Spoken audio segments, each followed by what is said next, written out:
दोस्तों अगर आप कभी नाई के पास जाएं या फिर आप किसी जंगी को नशा करते देखें, एक चीज आप इन दोनों में कॉमन देखेंगे और वो है ब्लेड। जी हाँ दोस्तों, ब्लेड आपको हर जगह पर नजर आता है। चाहे आप नाई की दुकान पर चले जाएं, किसी कटिंग वाली मशीन के पास चले जाएं या फिर आप जाएं किसी डॉक्टर के औजारों में, आपको वहां पर भी ब्लेड जरूर नजर आएगा। क्योंकि दोस्तों ब्लेड से हमारी जिंदगी के बेशुमार काम किए जा सकते हैं, इससे हर चीज काटी जा सकती है, लेकिन रिश्ते नहीं काटे जा सकते। तो दोस्तों आज की इस वीडियो में हम आपको बताएंगे कि आखिर ये ब्लेड बनाया कैसे जाता है। तो दोस्तों सबसे पहले स्टार्ट करते हैं इस प्रोसेस को। जब आप लोग ब्लेड को हाथ में पकड़ते हैं तो आपको अंदाजा हो ही जाता है कि ये स्टील है। तो सबसे पहले तो स्टील की लंबी लंबी शीट्स ली जाती हैं, जिन्हें काट कर बारीक शीट्स के अंदर कन्वर्ट किया जाता है, बिल्कुल ब्लेड के स्टैंडर्ड साइज पे। दोस्तों फिर जब स्टैंडर्ड साइज पर ये कटिंग हो जाती है तो इसे एक बहुत बड़ी मशीन के अंदर से गुजारा जाता है, जिसे कंप्रेस करती है और बिल्कुल प्लेन कर देती है, इतना बारीक कि इसे ब्लेड बनाया जा सके। फिर उसके बाद इसके सेंटर वाले हिस्सों में छोटे छोटे सुराख कर दिए जाते हैं और अगले स्टेप के अंदर इन छोटे सुराखों को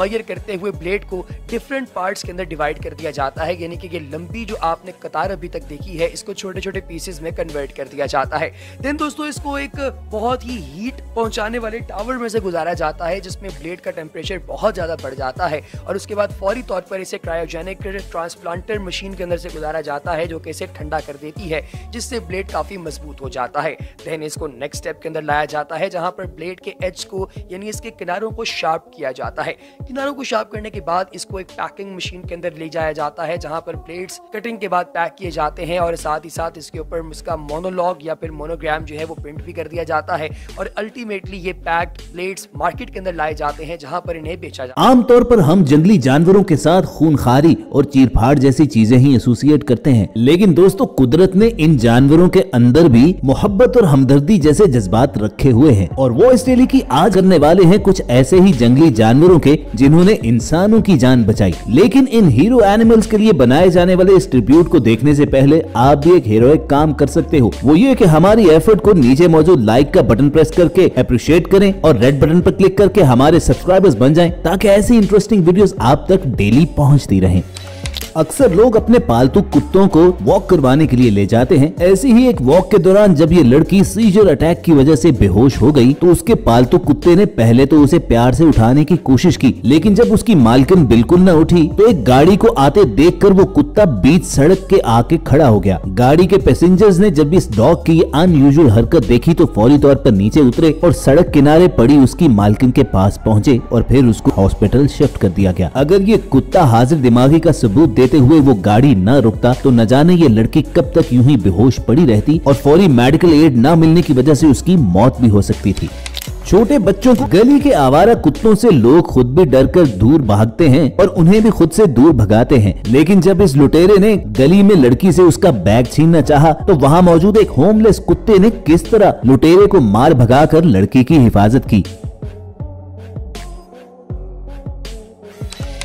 इस नन्हे बच्चे की जान उसके दो पालतू कुत्तों ने तब बचाई जब वो कई फुट ऊंचे कॉर्न फील्ड्स में खो गया। सैकड़ों एकड़ पर फैली हुई इस फसल में छोटे से बच्चे को ढूंढना कई दिन का टास्क हो सकता था। अंधेरा हो जाने पर जब सारी उम्मीदें टूट गईं तो उस वक्त ये दोनों कुत्ते उस बच्चे के पास पहुंचकर निशानी के तौर पर तब तक भौंकते रहे जब तक उनकी आवाज सुनकर रेस्क्यू टीम वहां पहुंच न गई।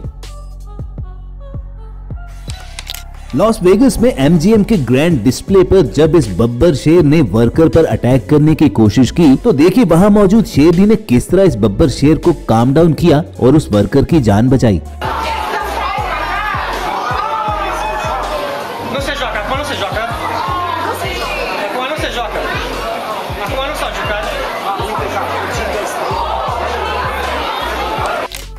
जब इस डीप सी डाइवर ने अपनी आंखों के सामने एक हैमरहेड खूंखार शार्क को देखा तो उसे अपनी मौत यकीनी दिखाई दी, लेकिन फिर कुदरत ने उसकी जान बचाने के लिए डॉल्फिन्स का ये पूरा झुंड भेज दिया, जिन्होंने शार्क को डिस्ट्रैक्ट करके अपनी जानिब लगा लिया और वो इस डाइवर पर अटैक करने के बजाय उन्हें शिकार करने चल पड़ी।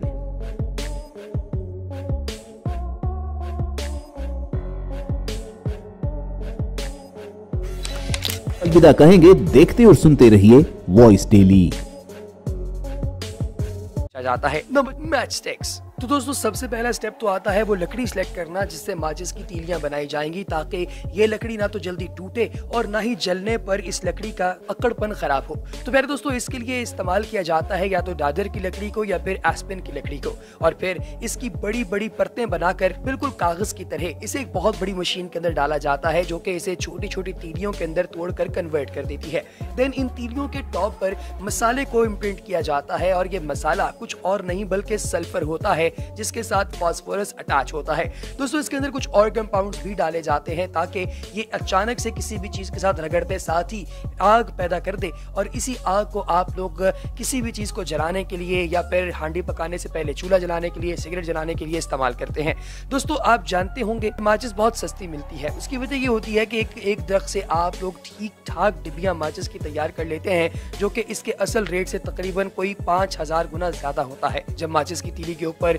ये बारूद लगा दिया जाता है तो फिर इसे छोटी छोटी डिब्बियों के अंदर पैक करके मार्केट के अंदर सेल के लिए भेज दिया जाता है। दोस्तों इसके बाद हम लोग बात करेंगे मोबाइल फोन की, कि आखिर मोबाइल फोन को किस तरीके से तैयार किया जाता है। दोस्तों इसके लिए आपको सबसे पहले चाहिए एक मदरबोर्ड। मदरबोर्ड के ऊपर पीसीबी लगा होता है जिसे प्रिंटेड सर्किट बोर्ड कहा जाता है। इसके ऊपर इम्प्रिंट्स के तौर पे आप देख सकते हैं कि काफी बड़ा सर्किट है जो इतना बारीक होता है कि आपको लगता है कि शायद इसकी प्रिंटिंग की गई है, लेकिन असल में इसके अंदर से इलेक्ट्रिसिटी गुजर रही है और ये उसी तरीके से काम कर रहा है जिस तरीके से कोई बहुत बड़ी मशीन काम करती है। ये जो पीसीबी है दोस्तों, इसको तैयार करने के लिए भी काफी बड़ी बड़ी और महंगी मशीनें इस्तेमाल की जाती हैं जो कि इसके ऊपर सर्किट्स को प्रिंट करती हैं। ये सर्किट तमाम जो इंक्रीमेंट आपके छोटे छोटे इंग्रेडिएंट्स हैं, छोटे छोटे पार्ट्स हैं मोबाइल फोन के, जैसे उसका कैमरा, उसका माइक, उसके आईसी, हर चीज को आपस के साथ जो है ये कनेक्टेड रखता है। और फिर उसके बाद अगले स्टेप में इसके जरूरी कंपोनेंट्स जैसे ट्रांजिस्टर्स वगैरह जो हैं वो भी सारे इसके अंदर ऐड कर दिए जाते हैं ताकि आपका मोबाइल फोन सही तरीके से काम कर सके। देन उसके बाद दोस्तों इसे एक एक्सरे मशीन के अंदर से गुजारा जाता है, ये देखने के लिए कि तमाम चीजें अपनी असल जगह पर लगी हुई हैं,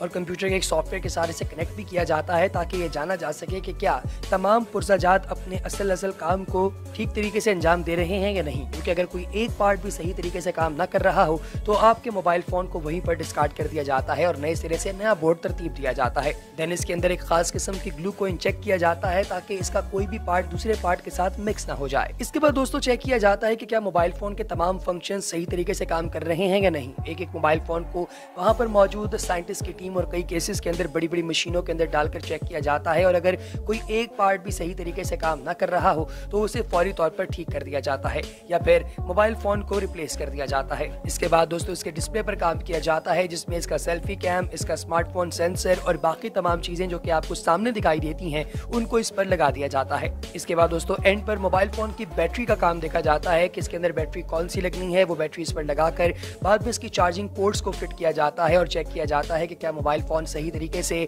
चार्जिंग कर रहा है या नहीं, और अगर किसी किस्म की कोई दिक्कत हो, कोई मसला हो तो फिर दोबारा से इसे ठीक करने के लिए पैनल के पीछे भेज दिया जाता है। देन दोस्तों अगली बारी आती है मोबाइल फोन को फाइनल टच देने की, जिसमें स्क्रीन और हर चीज लगाकर इस मोबाइल फोन का एक एक पार्ट अच्छे तरीके से चेक किया जाता है। इसका ब्लूटूथ, इसका कैमरा, इसका डायलर, इसका माइक, इसका स्पीकर और हर चीज चेक किए जाने के बाद इसके ऊपर एक खास किस्म का IMEI नंबर जो है वो अटैच कर दिया जाता है, जो कि हर मोबाइल फोन का अलग होता है, ताकि आपका मोबाइल फोन अगर कभी किसी जगह से चोरी हो जाए या आपका मोबाइल फोन गुम हो जाए तो कोई दूसरा उसे इस्तेमाल ना कर सके। और अगर कभी चोरी हो जाए तो थाने जाकर भी आपको यही IMEI नंबर जो है वो लिखवाना पड़ता है ताकि आपके मोबाइल को ट्रेस करके फाइंड आउट किया जाए। ये बिल्कुल किसी मोटरसाइकिल की चेसी जैसा होता है। देन दोस्तों इसके बाद इस मोबाइल फोन को पैक कर दिया जाता है इसके खास किस्म के डब्बे में, जिसके अंदर इसे किसी किस्म का कोई झटका ना लगे, और फिर इन डब्बों को काफी बड़े बड़े कंटेनर्स के अंदर डालकर मार्केट के अंदर सेल करने के लिए भेजा जाता है। अमूमी तौर पर जिन ममालिक में मोबाइल फोन बनता है उनमें साउथ कोरिया, चाइना और जापान टॉप पर हैं, और ये आम तौर पे अपने सारे के सारे मोबाइल फोन्स एक्सपोर्ट ही करते हैं क्योंकि इनकी लोकल जो पॉपुलेशन है वो मोबाइल फोन बहुत पहले अपने लिए तैयार करना जान चुकी है।